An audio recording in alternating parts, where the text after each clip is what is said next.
Hello and welcome to the Ice Guys.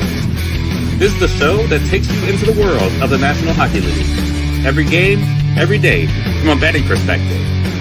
With pro sports handicappers, Ian Cameron, Alex B. Smith, and various guests from the world of hockey and sports betting. And now, here's your host, Ian Cameron.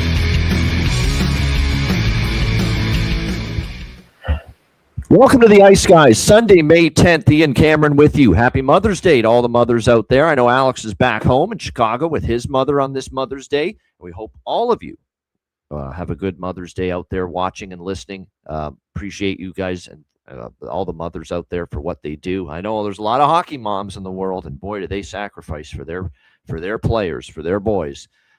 Especially those that make it into the NHL. I mean, all those early drives to the rink for practices, for games, all the money that parents dole out for put their kids into hockey. It's not a cheap sport to play. So yeah, the mothers do a lot, and on this Mother's Day, it's always great to be able to recognize them in everything they do. We're going to recognize the Carolina Hurricanes in everything they do. They have been absolutely remarkable here in the Stanley Cup playoffs. 8-0. 2 sweeps in a row to begin the playoffs, and they put the finishing touches on a 4-game sweep of the Philadelphia Flyers yesterday with a 3-2 overtime victory. Of course, frustrating for me because the one thing I said I was not convinced we were going to see was a Carolina 1-goal victory, and unfortunately we got a Carolina 1-goal victory, so we don't hit the puck line with the Carolina Hurricanes there. But hats off to Carolina. Great job by them. We do hit a bargain bin special here in this game with Jackson Blake. What a game from him. He gets 2 goals and an assist, 3 points, including the game winner in overtime. Just a terrific performance. I'm a little upset he got the overtime winner because that meant he tied Logan Stankoven for the lead in goals in the series, and that means we didn't get as much of a payout with that as we would have liked on Logan Stankoven to lead the series in goals, but we still got something out of it. But still, great job by Carolina. They were just the better team, superior team start to finish in that series. And Philadelphia, though, I'll tell you what, they didn't lay down. I was impressed with the effort. Now, they were heavily outshot, and they had to rely on Dan Vladar keeping that game afloat for as long as he was able to. But, they were just outmanned, and there was definitely, Rick Tocchet alluded to, a lot of players. Now, everybody's dealing with injuries at this time of year. It's not like Philly's any different from anyone else, but there's no question that they had all kinds of issues for sure. The Philadelphia Flyers in this series. And Freddie Anderson, what can we say? Great performance in net. Now, he does have a great defense in front of him. There's no question about that. But at the same point in time, you got to give him a lot of the credit for this 8-0 start. This is a guy that wasn't any good in the regular season, way below serviceable, way below average as a goaltender. But for him to play the way he has here in these playoffs, you give him credit. And like I said, boy, Carolina, and there's a lot of people starting to still at this point, with everything Carolina's done, saying, well, you know what, they've been great, but there's no buts, okay? This is a great hockey team. Let's give them a little credit. I'm still seeing people say, well, they took on Ottawa and Philadelphia. Wait till they face Buffalo or Montreal. I agree with that to an extent. It's going to be a tougher series, I think, for Carolina than Buffalo or Montreal. But if you're trying to say that, they can't beat Buffalo and Montreal, that's a bunch of nonsense. This is a team that just defends very well. They're structured. They are a 5-man unit in all 3 zones. Obviously, they've got really 2 top lines now when you consider, Aho, Svechnikov, and Jarvis has, for the most part, been their top line this year, but Hall, Stankoven, and Blake continue to play like a top line for Carolina. So, like I said, I don't want to go crazy talking about, Ottawa, Philly are a weaker. They went through the weaker side of the bracket. The people are saying that, the Metro, but I don't buy that. I think there's a dangerous team. I think we need to talk about Buffalo and Montreal having their hands full with Carolina, not the other way around, personally, especially because Buffalo and Montreal look primed and poised to put each other through the ringer here in their second round series. But like I said, great job by the Carolina Hurricanes, the way they defend, the way they pressure the puck all over the ice. It's really impressive. And on to the Eastern Conference Final once again. And how about this holy layoff?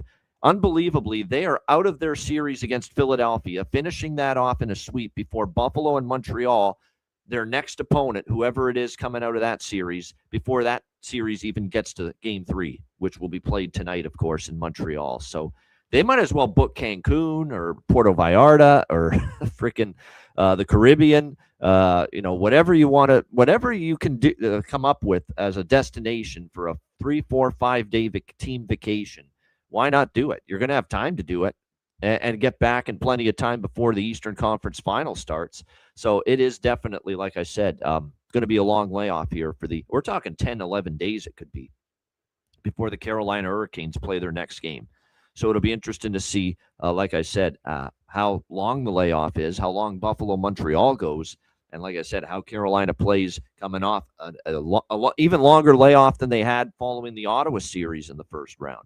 But we did see in game 1 against Philadelphia, there was no rust. There was no, they were ready to go and they were sharp out of the gate. So somehow, some way, after 7 days, they were ready for that game 1 against Philadelphia. So even if it is going to be a long layoff, I don't know if I'm going to fall into that trap again saying, we got to fade Carolina with a 10 or 11 days off. Didn't work, the long layoff angle in game 1 against Philadelphia. Do keep that in mind. The other game last night, let's give Minnesota credit. I didn't see this coming. 5-1 Minnesota. Not like that. I thought without Eriksson Ek and Brodin again, this team was in trouble. But a great job by the Minnesota Wild. I thought Colorado was pretty fucking lousy. Let's call it like we see it. I don't think it was all Minnesota was great. I thought Colorado was pretty darn awful last night from when it was all said and done. Everybody, goalie included, it wasn't one of Wedgwood's better games. He got pulled, and Mackenzie Blackwood finished that game. But it was just not a sharp game for Colorado. But it was a great game for Minnesota. Don't take too much of the credit away from them. They were solid. They were opportunistic. Their power play was outstanding. Now, again, a lot of their damage was done on the power play. 5-on-5 even strength offense. We're going to have to wait and see. They got to still improve a little bit on that, Minnesota. But Jesper Wallstedt back in net, which none of us had a doubt that he would start last night. And he was outstanding. Absolutely terrific. Stopped 35 of 36 Colorado shots, 35 saves for Jesper Wallstedt last night in that victory. He was on top of it. Like I said, the fact that, again, Minnesota, two power play goals for them last night. Actually, they had 2 power play goals, 2 even strength goals. So, it wasn't as lopsided as far as the power play even strength goal scoring for them as I thought. But what can you say about Quinn Hughes? I mean, we cashed the bargain bin special with him last night. Once again, a tremendous game. 1 goal, 1 assist. He gets the power play goal for us, plus 500. 2-0 bargain bin special sweep with Jackson Blake and Quinn Hughes yesterday. So, like I said, that was absolutely great to see that. And my thought process with using Quinn Hughes as a bargain bin selection was down 2-0, backs against the wall. You need your best players to step up. Quinn Hughes has done this before. We remember Game 6 against Dallas. With Minnesota looking to close out that series, how well he played. And he played well once again last night for the Minnesota Wild. Absolutely phenomenal. Gets the power play goal to give him a 2-0 lead last night in the first period. And I thought they played, a solid game. I thought Colorado did have the edge in shots, 36-26, but I thought still they defended well. Minnesota, their penalty kill was outstanding for the most part. I mean, McKinnon did get a power play goal, but for the most part, their penalty kill was outstanding. Their 5-on-5 defense at even strength was very solid. And like I said, when they did have chances, Colorado, and they did have some, Jesper Wallstedt was indeed a brick wall last night. He got the Wally chance from the Minnesota Wild faithful at Grand Casino Arena last night. But hats off to Minnesota. Great job. And now, they win that game. They're back in the series. And I wasn't entirely upset Minnesota won last night because if you remember, I bet 6-game, 7-game series before it started. And I'm also on those exact 6-7-game exact series result bets with Colorado 4-2, 4-3, and Minnesota 4-2, 4-3. So my hope is get this to a minimum 6 games. We're going to hit one of the 6-7 games, exact games prop, and we're going to hit one of the exact series results, whether it's Colorado 4-2, 4-3, or Minnesota 4-2, 4-3. So now we got a chance. We've got a realistic chance now to see this series go at least 6 games. So that was the good thing here about seeing Minnesota win that game last night. But well done by them. And everybody, all their best players played well last night. You can't say one player that was in that core of players that Minnesota needs to play well to win this series. Not one of them had a bad game. Kaprizov, great game. 3 points. Quinn Hughes, great game, multi-points. Ryan Hartman, great game. Power play goal for him last night. Brock Faber, terrific game. Quinn Hughes gets a lot of the attention. Brock Faber had a great game last night. A goal and 2 assists, 3 points for him last night. So, like I said, good stuff there from Minnesota. And they're back in the series. And now I think back to that decision of John Hines to start Philip Gustafsson. What if you didn't start Philip Gustafsson in game 2? What if you started Jesper Wallstedt and he played, I'm not going to say, and I'm not going to make it sound like he would have played as well as he did last night, but what if he played like he had most of the playoffs, including the Dallas series? I know game 1 was bad for him, but like I said, I thought it was an overreaction by Hines because the defense was horrible in that game on both sides. How are the goalies going to play well in a game like game 1? So if he doesn't start Gustafsson in game 2 and Wallstedt instead, maybe we're sitting near 2-1 Minnesota right now in this series rather than 2-1 Colorado. So, like I said, that's still, to me, mind-bogglingly stupid what he did with that goalie decision. But like I said, give Wallstedt credit. The one thing it did do is give Wallstedt some time to make some adjustments, look into how to, step up after that bad game 1. And boy, oh boy, he did step up for Minnesota and played very well in victory last night. So 2-1 in that series. And again, game 4 with the Avs and the Wild comes up on Monday night, tomorrow night. So looking forward to that. All right, let's get into today's games. We're going to make this show a little bit shorter. It is Mother's Day after all. That way everyone can get on with the time with their families here today on this Sunday. We'll start with, of course, Buffalo and Montreal. And I can only imagine the atmosphere and the environment inside the Bell Center here tonight for Game 3. Series tied 1-1. We've got Montreal minus 125 home favorites. 5.5 the total in some spots, 6 in some spots as well. So make sure you shop around. This is a split total. Some books have the 5.5 with juice, and some books have the 6. So if you like the under, find a 6. If you like the over, find a 5.5. That's what you should be doing here in this game. 1-1 series. Buffalo took game 1, played very well, maybe caught Montreal a little bit sluggish out of the gate after finishing off Tampa in 7 games. But I thought Buffalo played a very solid game 1. They were more opportunistic. I think Montreal struggled with Buffalo's counterattack, rush game a little bit, realizing, whoa, this team's got a little bit more speed, a little bit more ability to move the puck than the Tampa Bay Lightning. And you could tell it was an adjustment for the Montreal Canadiens in game 1. But adjust they did yesterday in game 2, or Friday night in game 2. It was a dominant performance, really, by Montreal start to finish. They got the early 2-0 lead, and they rolled to a 5-1 victory in Game 2. And really, outside of Zach Benson, I'll give that whole line actually credit. Zach Benson, Josh Doan, Josh Norris, but especially Zach Benson for the Buffalo Sabres. Doan too. Doan had a nice assist on the one goal that Buffalo scored, which was Benson's goal in Game 2. Outside of those two players, it was a rough game for everybody else. I don't think you can name a Buffalo Sabres player that played well outside of Benson and maybe Josh Doan, and goaltender included. That wasn't one of Alex Lyon's better starts in net for the Buffalo Sabres in Game 2. Like, it was a bad game. It was a really, really bad game for Buffalo. Nobody was happy about it. I got the idea listening to some of the quotes, Lindy Ruff, Alex Tuck, certainly Tage Thompson, who was a little ornery after the game when he was asked if he was injured. And I didn't like that response. Seems like a little, a bit of a, childish response, to be honest with you, saying it's not any of your business. You can answer it in a different way. But that's another story. He's got to get better, by the way. Injured or not, he can't be doing what he did in Game 2. You can't be making these egregious turnovers, and they're egregious. I mean, if you're injured and you're playing at less than 100%, the one thing you need to do is manage the puck and don't force things, there's Tage Thompson fumbling pucks inside the blue line, and there he is turning it over, and there he is falling down and stumbling, barely able to stay on his own 2 skates. I mean, you just got to do a little bit better than that, and I know you're probably playing less than 100%. Who the hell isn't playing at less than 100% at this time of year? But at the end of the day, like I said, you've got to be able to park that aside and just be smart. Be smart with your puck management. That's the one thing, even if you're hurt, you can control. Maybe you're going to have a harder time finishing checks and the physical side of it. Maybe you're going to have a hard time sometimes if something's bothering you winning foot races because your speed's diminished a little bit. But the one thing you can do, even if you're playing hurt, which a lot of players are at this time of year in the Stanley Cup playoffs, is you can manage the puck.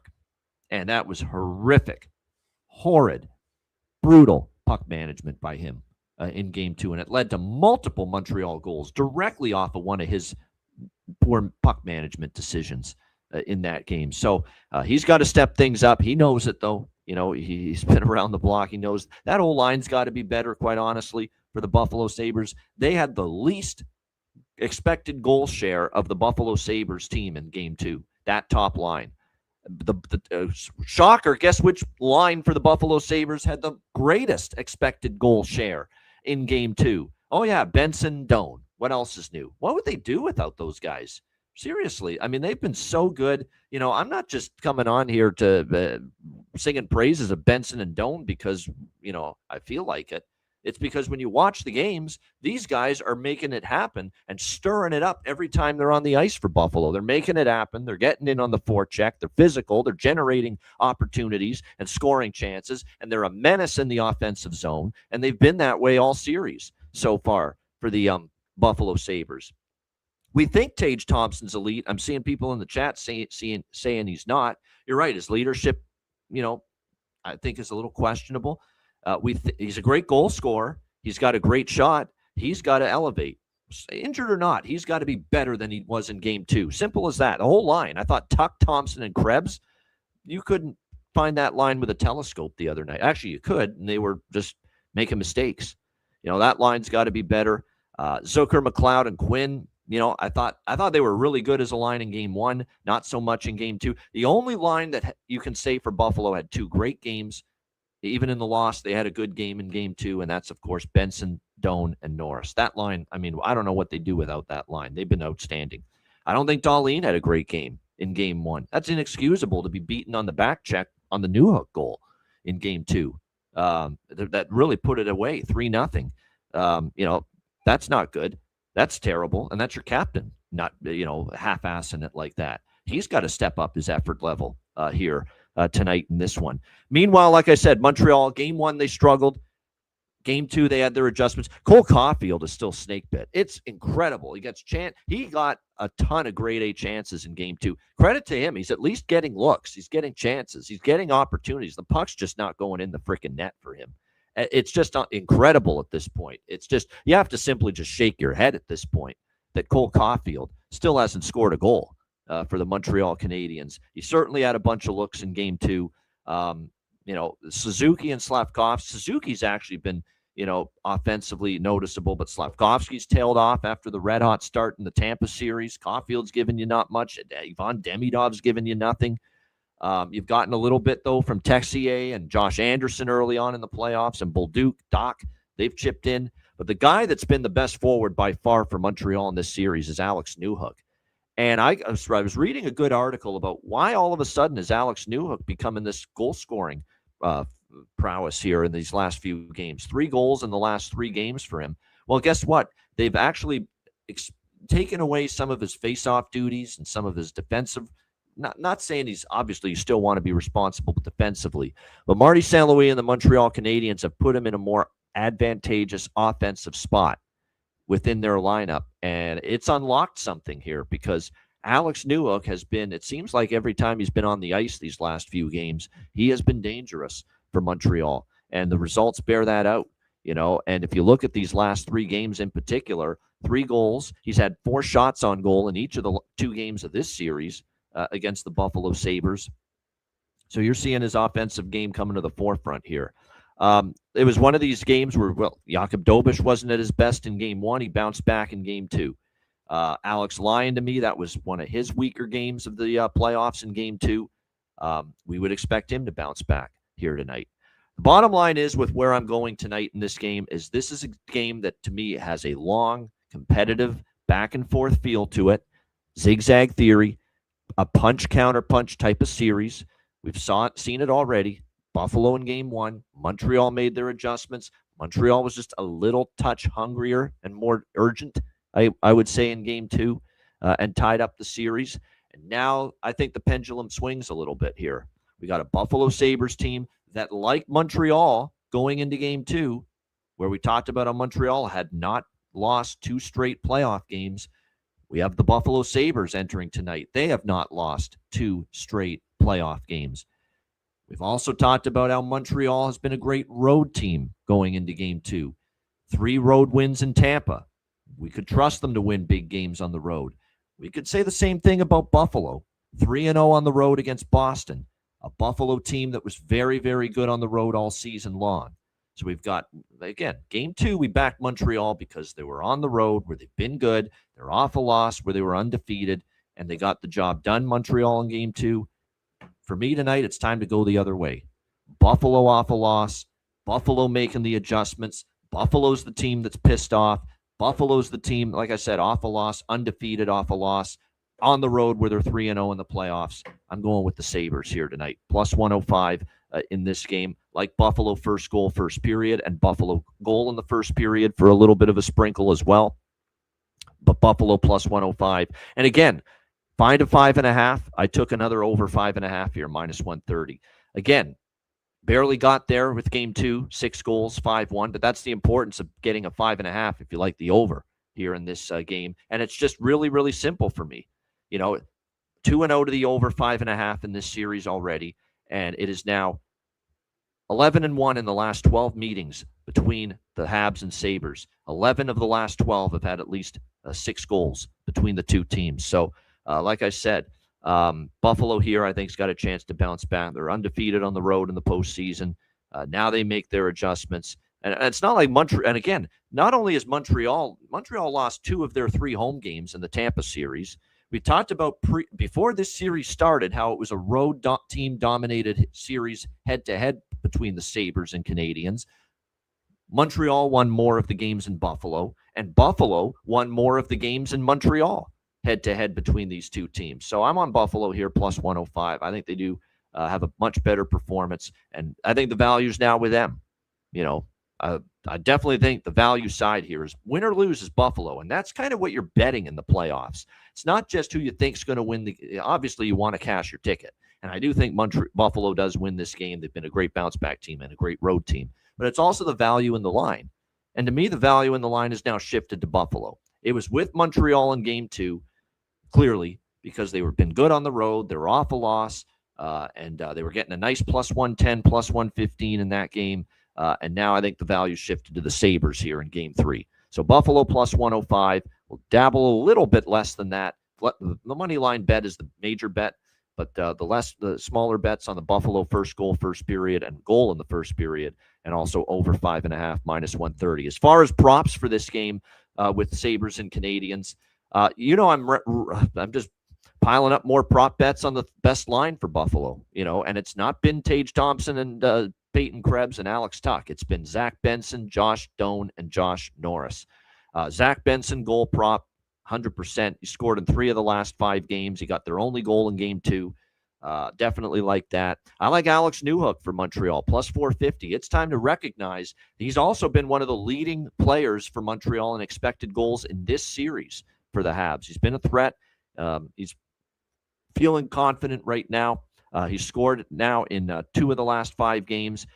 He's also plus 450 to get a goal here tonight. As far as point props, Benson, 3 straight games with a point. Josh Doan. Now, what you can do with Benson and Doan, I've talked about how much we've been betting their props. You could either take the point prop or you can take the goal and the assist prop with both of them.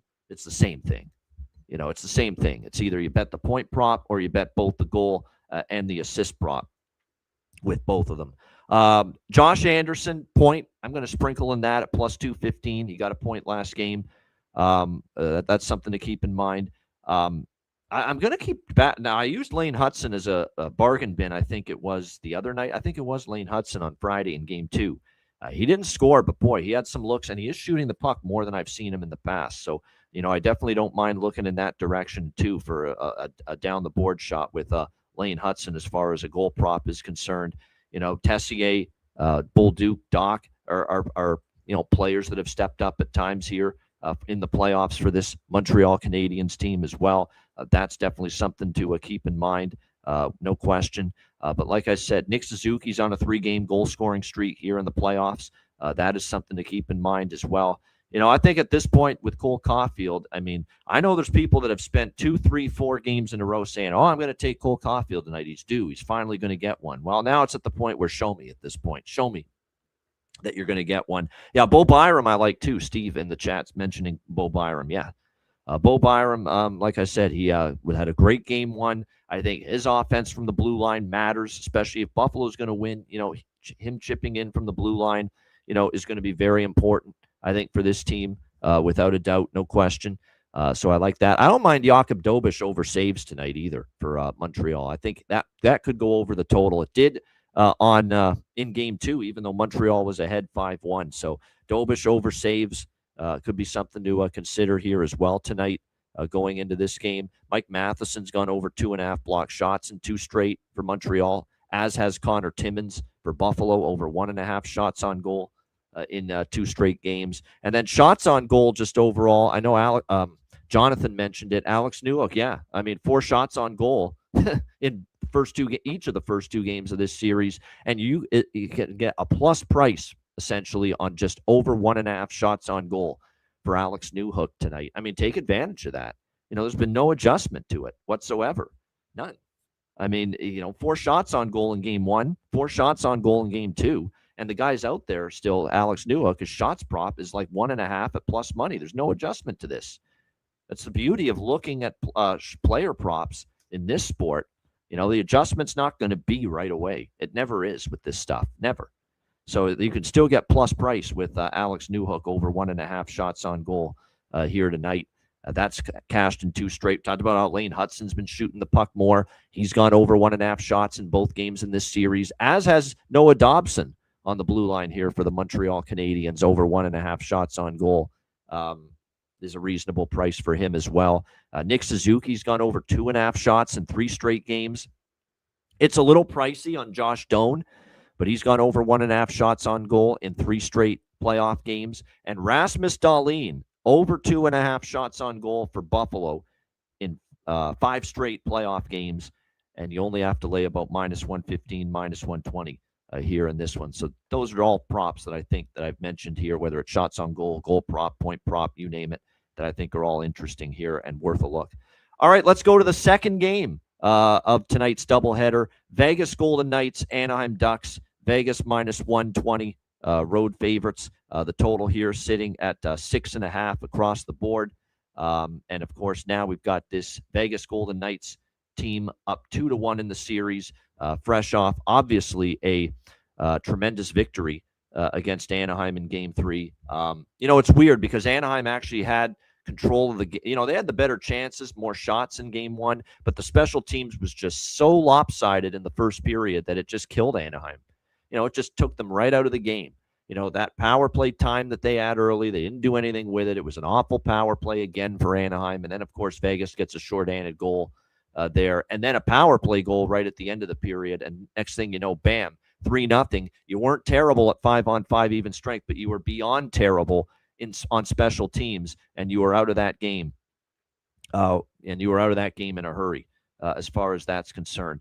I think this sets up well for an Anaheim bounce back. I don't think they're out of this series by any stretch of the imagination. I think that was just, they do have to fix the special teams. At some point, special teams has got to improve. You're not winning this series with special teams the way it has gone for Anaheim in the first 3 games of this series. That simply has to improve. There's no question about that. Now, will it improve is the question, because you give Vegas credit. They've had a great penalty kill for a reason here in this series. But I like how this sets up for Anaheim.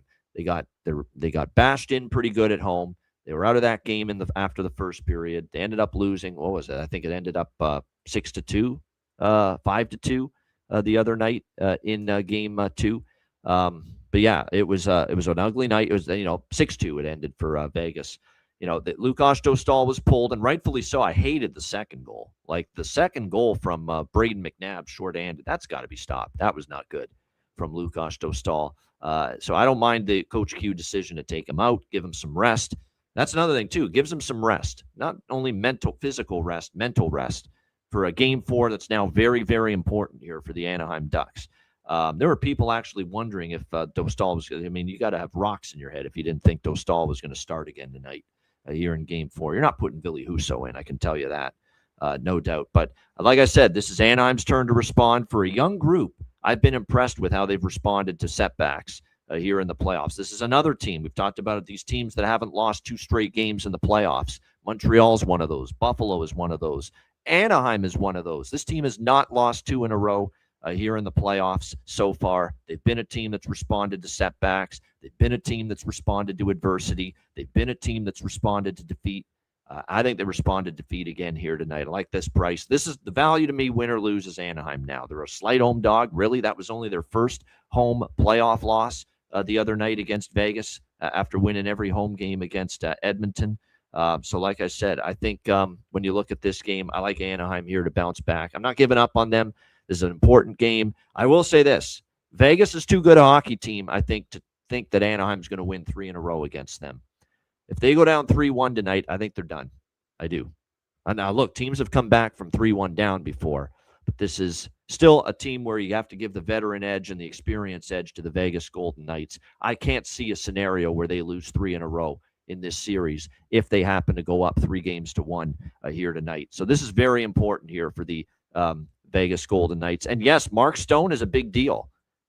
We don't know if he's going to play tonight. He didn't finish Game 3. He was injured in the first period. He tried to come back on. Went back onto the ice later and tried to test it out, give it a go, but ultimately he didn't play another shift after that. Tortorella's not been forthcoming with any updates here on Mark Stone. Not that he needs to, but it would be nice. But obviously, coaches are very zip lips at this time of year when it comes to injury updates, and I don't expect him to play. I'm seeing Jesse Granger and some of these Vegas people that report on the team, and people that just are Golden Knights fans on Twitter, wondering if Stone's ever going to play again. I mean, so how the hell is he playing tonight? Now, unless they are totally off, totally wrong on how the severity of his injury that he suffered the other night. But, that's obviously a huge loss. We've talked about how big a deal Mark Stone is. If he doesn't play tonight for Vegas, that's a big deal. And that's something that's going to be, I think help the Anaheim cause a little bit, because of everything he's done for this team. So I'm on Anaheim here plus 100, undefeated off a loss. And I like the quotes from Joe Quenneville. He's challenging the manhood a little bit of his team. We were a little immature. We were a little soft the other night. We were a little weak. Are you ready to go to war was his quote after Game 3 and that loss the other night. So he wants this young team to, and like I said on Twitter, they're babies, this Anaheim team. Other than Killorn, other than Kreider, Gudas, who's injured, they're a team that certainly I think they're still a very young group. They've got some vet, and John Carlson's a veteran now, and this is probably where having a John Carlson helps them a little bit. John Carlson's won a Stanley Cup in Washington. He's been through all kinds of playoff wars, steady the ship a little bit. I mean, we've seen enough of Anaheim's, ability to bounce back this year that, win or lose, I think they'll be a lot better tonight. They've had a great home environment at the Honda Center. And you know what I think is, I don't think this is going to play a role in them winning tonight, but it's got to make the Duck players feel good a little bit that they're getting their asses kicked last night, down, 5-2, and they ended up losing 6-2. Brett Howden got an empty net goal with under 2 minutes left. Most of the people in the building were still there. Usually at that time of the game, half the building's emptied out. The home fans have gone home when you're down by that kind of margin late in the third period. And it was still loud. So I actually give the Anaheim Ducks a little bit of credit there or the fans, I should say, a little bit of credit there. So yeah, I'm on Anaheim here, plus 100. We're not giving up on this team. And they got to have this one, period. End of story. You're not. I just think Vegas is too good, too experienced, too many veterans on this team. John Tortorella behind the bench. They deserve to get booed, Jonathan. They deserved it after the first period of Game 1. But I like that they stuck with it, though. That they were with them, and they were still. Once they started to get a few goals late in that game, they were cheering. They were still making noise, and most of them were still there. I mean, obviously there were a few people that left the building, but not as many as you would think for a game that was 5-1. There in the third period. So, like I said, we'll see. This is a great game. This is a very intriguing game. Does Anaheim have a response in them? Can Vegas take a stranglehold of this series, which at times they weren't able to do that against Utah. Utah hung around in that series, but Like I said, we'll take Anaheim here plus 100. I don't know what to do with the total. Very fortuitous to cash the over in Game 3. It was the first game of the series that went over the total. I did like the angle of we had 2 unders in Game 1 and Game 2 of the series. Game 3 went over. Maybe at 5.5, I'll bet the over live, but I'm not touching it at 6.5. As far as goal props, or I should say just overall props for this game, John Carlson, speaking of John Carlson for the Anaheim Ducks, he has gone over 1.5 shots on goal in 7 straight games entering tonight. So, like I said, it was definitely a situation where he's been shooting the puck quite a bit. 7 straight. Like I said, he's gone over 1.5 shots. Granlund over 1.5 shots in 3 straight. Jacob Trouba from the blue line for Anaheim over 1.5 shots in 3 straight games. Chris Kreider over 1.5 shots in 2 straight games. Alex Killorn over 1.5 shots in 2 straight games. Shea Theodore over 1.5 shots in 2 straight games. We talked about obviously how great Mitch Marner was, and it was a spectacular game. Hat trick, 4 points for him.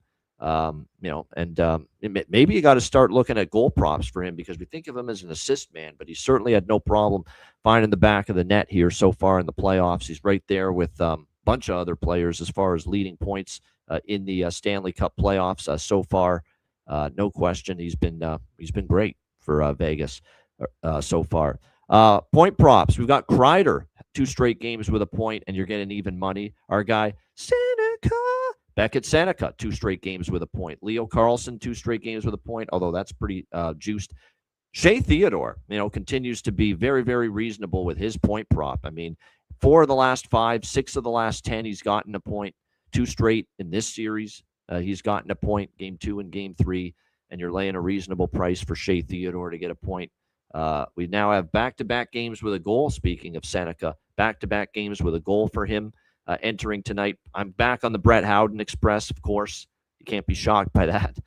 This guy's been a goal-scoring machine for the Vegas Golden Knights. Plus, it's still a great price. I mean, this is mind-boggling to me. Prices are this good for Brett Howden to score for the Golden Knights. Plus 380, 390 here in this game tonight for the Vegas Golden Knights. So, like I said, very impressive stuff from Brett Howden. He's been an unsung hero, really, for the Vegas Golden Knights. And you would think if Mark Stone doesn't play tonight, more onus on him probably to make an impact offensively like he's been doing so far here in the playoffs. I'm seeing right now, like I said, we have any clarity whatsoever on Mark Stone.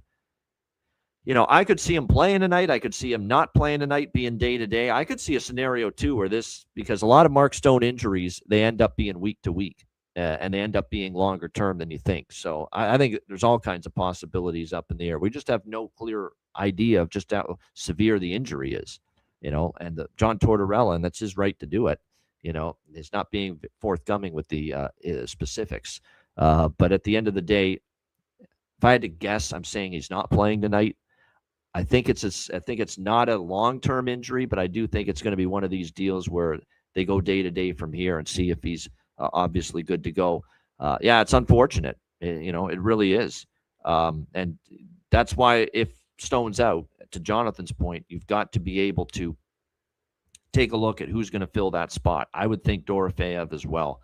That's the obvious choice from that third line. I don't think you're going to shake up Howden, Carlson, and Marner. That line was damn good. And Marner, all Marner could talk about post-game was how great it was to play with William Karlsson now that Karlsson's back from injury for the Vegas Golden Knights. So that Brett Howden, William Karlsson, Mitch Marner line, I can't see that line being altered.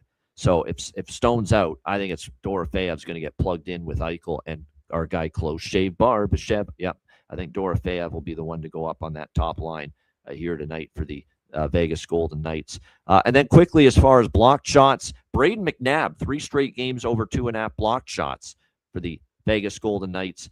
Pavel Mintyukov for Anaheim and Noah Hannafin for Vegas have gone over 1.5 block shots in 2 straight games. And I do feel this is a Carter Hart over saves game. You got to throw everything, including the kitchen sink, Adam. He's had a really good series so far. Even Game 2, the game that Vegas lost, he played well. Could have been worse for Vegas without Carter Hart in Game 2, the one game Anaheim won in this series. He was excellent in Game 1. He was very good in Game 3. He went over his saves prop in Game Game 3 the other night. And Anaheim has had a shots advantage repeatedly here in this series. They just have. So I like Carter Hart over saves. I think it's a good saves prop look because, like I said, the one thing we've seen in this series, even though it's 2-1 Vegas, we've seen Anaheim carry the shot volume. 34-21 it was for Anaheim in Game 1. It was 28-22 Anaheim in Game 2. It was 33-27 Anaheim in Game 3. So, like I said, even though Vegas has got the lead in this series, the shots on goal volume has been toward the Anaheim Ducks side of the equation. So Carter Hart over saves, at least in my mind, shapes up to be a good bet here in this game tonight. All right, shout out to everyone in the chat. Hit the like button. We appreciate it very much. And like I said, definitely excited about these two games. They're big games, obviously. They're all big games, but Game 3 with a series tied and that atmosphere at the Bell Center is going to be fun. I think it's almost a game you've got to have. The only reason I don't say must win is because it's not an elimination game, but it kind of feels that way for Anaheim. It is a huge game for them tonight against Vegas at home. We'll see how both of these games play out. Shout out to everyone in the chat. Hit the like button on the way out.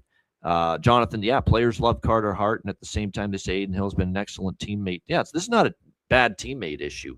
I think this is just Adin Hill struggled so much this year that, players get a little bit, lose some confidence when the goalie's been suspect and struggling a little bit. No question. I think that's a big part of it. It's not a matter of Adin Hill's a shitty teammate.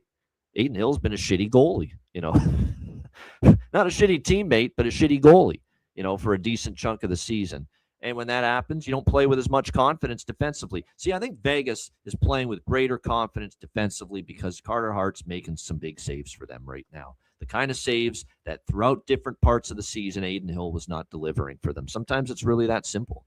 And I think that's what we're seeing right now. All right, wizardsportspicks.com. Check it out. Daily premium picks, long-term subscriptions available. Check out the Beyond the Lines video I did today on the YouTube channel as well. And, of course, lots of content on the YouTube channel now. We're really ramping it up with live content and recorded content on the Wizard Sports Picks YouTube channel. So make sure you check that out. NHL, profitable season. NBA, profitable season. MLB going on as well. CFL starts next month. Can't wait for that. So check it out, wizardsportspicks.com. And, of course, patreon.com/iceguys, just $10 per month. Goalie charts, totals charts, daily betting card, sides, totals, player props posted each and every day on the Patreon page. So make sure you get on board. We have two Patreon-exclusive live betcasts this week coming up. The dates will be announced tomorrow on the Monday show. We'll announce the dates of these betcasts tomorrow. Normally, we surprise you, but this is the playoffs. We want people to show up.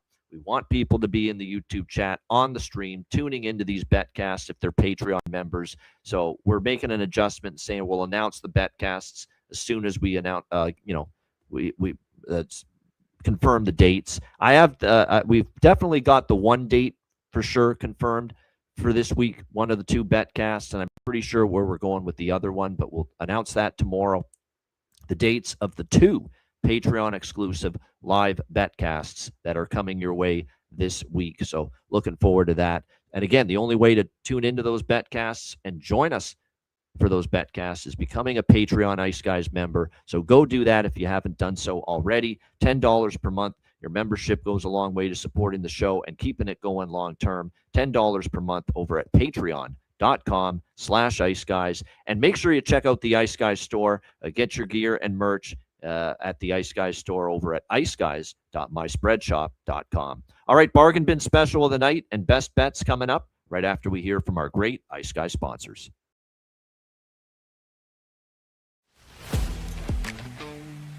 Wizard Sports Picks, featuring the finest handicappers in the universe. Sharp insights, trusted picks, and relentless results. We strive to help you become consistent winners. This is Wizard Sports Picks.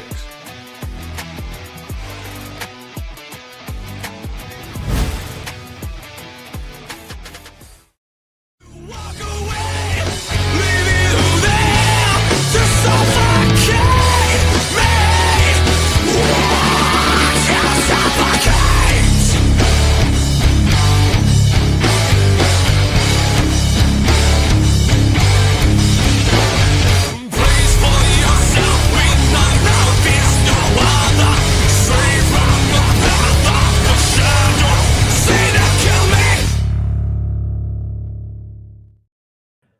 All right, bargain bin special of the night. And by the way, Alex sent me his card. We hope he's enjoying Mother's Day back home in Chicago with his mom on this very special day. But he sent me his card for today. He's got just a best bet and a bargain bin. That's it.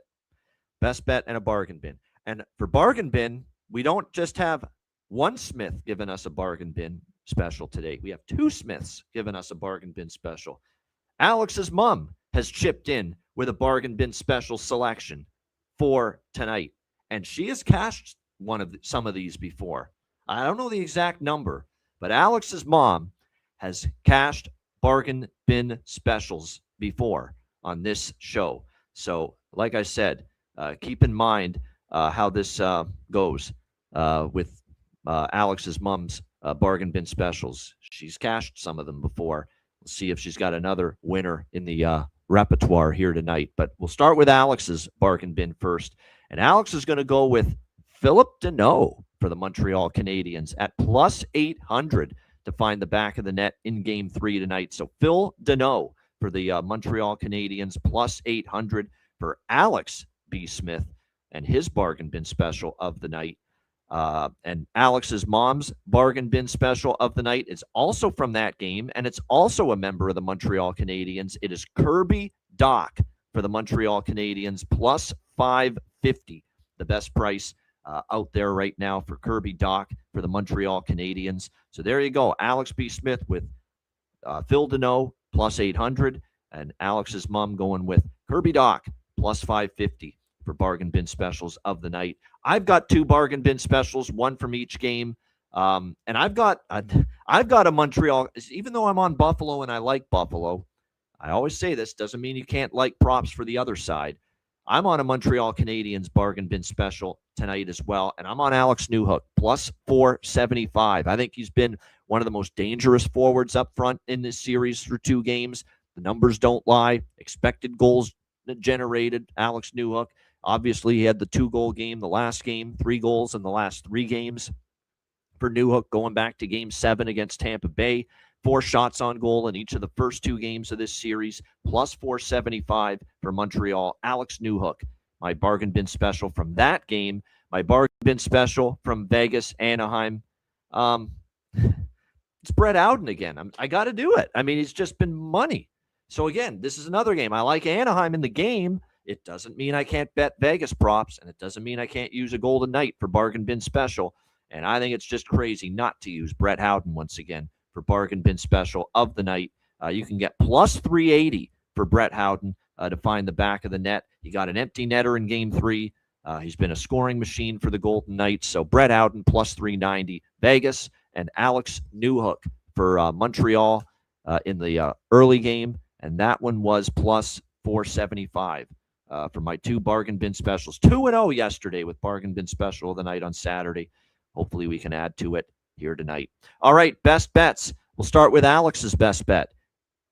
Anaheim, money line, plus 100 for Anaheim, for Alex B. Smith here in this one. Anaheim Ducks, plus 100 for Alex B. Smith with his best bet. And guess what? We're going to make it a dual best bet, because that's my best bet too. Whack, whack, whack, whack. Anaheim Ducks, plus 100 here in this one against Vegas. I think they bounce back. They've responded all season. They're undefeated off a loss in the playoffs. Even with the Game 3 loss at home, a 3-1 home record in the playoffs. Mark Stone may be out. That's a big deal. That's a significant loss if he doesn't play for Vegas. I love the angle too. If Dostal got pulled in Game 3, he's had some ups and downs, but I think we get the best of Lukas Dostal. Don't forget how well he played in Game 2 when they won in Vegas. He will have a bounce back night. In my opinion, he'll be much better. That's a wake-up call, getting pulled after the first period in Game 1. It's a wake-up call for the full team. I'm banking on Joel Quenneville here, who's been magnificent at getting a response from his team. Anaheim, plus 100 to even up the series for my best bet. Shout out to everyone in the chat. Hit the like button. We appreciate it very much. Reminder, the Ice Guys is live 7 days a week, Monday to Friday. 2 p.m. Eastern, Saturday, Sunday, noon Eastern. If you can't watch the show live, download the Ice Guys podcast in audio form on all major podcast platforms. I'm Ian Cameron. Have a great Sunday. Happy Mother's Day. Enjoy the games and good luck. We'll see you tomorrow on Monday, 2 p.m. Eastern for another edition of the Ice Guys. Bye.